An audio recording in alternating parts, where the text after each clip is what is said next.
Welcome back to our channel மாணக்கராசிரியர். இன்றைக்கி இந்த வீடியோவில் நம்ம என்ன பார்க்க போகிறோம்னு பார்த்தீங்கன்னா 11th ஸ்டாண்டர்ட் பயாலஜி பப்ளிக் எக்ஸாமினேஷனுக்கான பேப்பர் ப்ரெசன்டேஷன் வீடியோ தான் பார்க்க போகிறோம். பப்ளிக் எக்ஸாமினேஷனில் எப்படி பேப்பர் ப்ரெசன்டேஷன் பண்ணணும், எப்படி வந்து சென்டர் மார்க் வந்து ஸ்கோர் பண்ணணுன்னு இந்த வீடியோவில் பார்க்க போகிறோம். அது பார்க்குறது முன்னாடி சேனல் சப்ஸ்கிரைப் பண்ணிடுங்க, வீடியோ ஃப்ரெண்ட்ஸுக்கு ஃபார்வர்ட் பண்ணி பாருங்கள். 11th பயாலஜி பொறுத்த வரைக்கும் டோட்டலாக 35 மார்க் பயோ பாட்னியில் வாங்கியிருக்காங்க. 1 மார்க் பொறுத்த வரைக்கும் எல்லாமே கரெக்டாக எழுதியிருக்காங்க, எந்த ஒரு மிஸ்டேக்கும் இல்லை. ஸோ 2 மார்க் 3 மார்க் கரெக்டாக எழுதியிருக்காங்க, அதே மாதிரி 3 மார்க் கம்பல்சரியும் எழுதிட்டாங்க. Functions of nucleus பொறுத்த வரைக்கும் controlling all the cellular activities stored in genetic or hereditary formation, DNA duplication and transcription takes place in nucleus. அதே மாதிரி enzyme and source, இது ஒரு முக்கியமான கொஸ்டின், இது நல்லா படித்து வச்சுக்கோங்க. ஸோ அதே மாதிரி கீழே photolysis of water 2 மார்க் அடிக்கடி கேட்பாங்க. ரூட் கிளம்பருக்கும் ரூட் ஸ்டெம்முக்கும் ஒரு டிஃப்ரென்ஸ் பிட்வீன்.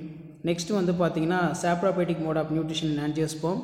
அதே மாதிரி saprophytic processes dead decaying matter, bacteria and fungus main saprophytic organism.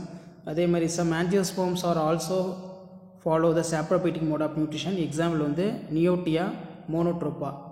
அதே மாதிரி as agree with in part bryophyte need water fertilization, இது ஒரு முக்கியமான கொஷின், இதுவும் வந்து நல்லா படித்து வச்சுக்கோங்க, கண்டிப்பாக அதெல்லாம் கேட்பாங்க. அதே மாதிரி ப்ரோக்ராம் டெட் செல் ரொம்ப இம்பார்ட்டன்ட், பிசிடி. நெக்ஸ்ட் வந்து 5 மார்க் வந்து பார்த்தீங்கன்னா கிளைட்டோரியேட் எண்ணெட்டை தான் கேட்டிருக்காங்க. கிளைட்டோரியேட் எண்ணெட்டை நல்லா படிச்சுக்கோங்க. ஃப்ளோரல் டயக்ராம், ஃப்ளோரல் ஃபார்முலா கண்டிப்பாக இருக்கணும். ஸோ அதுக்கு கீழே டிஃப்ரென்ஸ் பிட்வீன் டைகாட் ரூட்டுக்கும் மோனோகாட் ரூட்டுக்கும் உள்ள டிஃப்ரென்ஸ் பிட்வீன் ரொம்ப ரொம்ப இம்பார்ட்டன்ட். ஸோ கண்டிப்பாக அதை நல்லா படிச்சுக்கோங்க. கண்டிப்பாக அந்த ஆன்சர் ஸ்கிரிப்ட் யூஸ்ஃபுல்லாக இருந்தால் ஃப்ரெண்ட்ஸுக்கு ஷேர் பண்ணுங்கள், வீடியோக்கு ஒரு லைக் கொடுங்க. அப்போ தான் அடுத்தடுத்த வீடியோ அப்டேட் பண்ணுறது கொஞ்சம் எங்களுக்கு மோட்டிவேஷனாக இருக்கும். 11th பயாலஜி பொறுத்த வரைக்கும் நீங்கள் பப்ளிக் எக்ஸாமினேஷனில் 70 out of 70 எடுக்கிறதுக்கு நம்ம சேனல் யூஸ்ஃபுல்லாக இருக்கும். நம்ம அப்லோட் பண்ணக்கூடிய ப்ரெசன்டேஷனுமே வந்து ரொம்ப ரொம்ப யூஸ்ஃபுல்லாக இருக்கும்.